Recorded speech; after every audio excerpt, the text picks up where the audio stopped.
नमस्कार दोस्तों, हमारे इस चैनल में आपका स्वागत है। Welcome two our channel.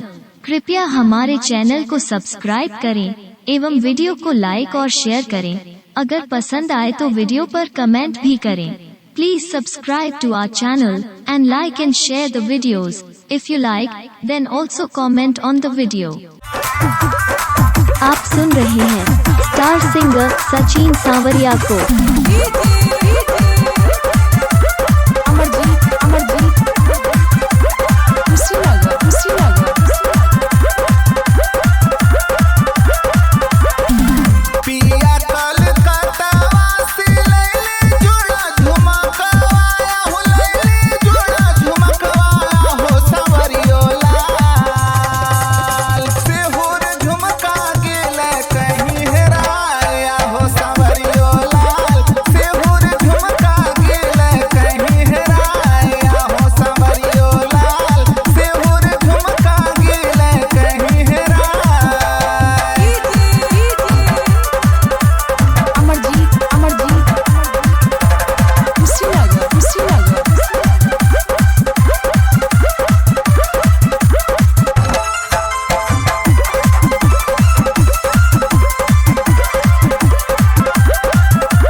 छोटे की नदिया सुना मानीला हो कहानवा, खोजी दहराइल झुमका सोना लागिल कानवा।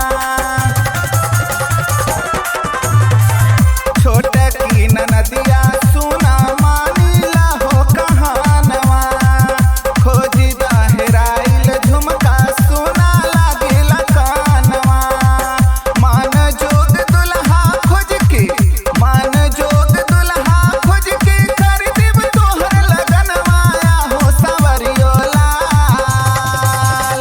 मिल जब जाई झुमका हो हमारिया हो सांवरियो लाल। मिल जब जाई झुमका हो हमारिया हो सांवरियो लाल। मिल जब जाई झुमका हो हमार।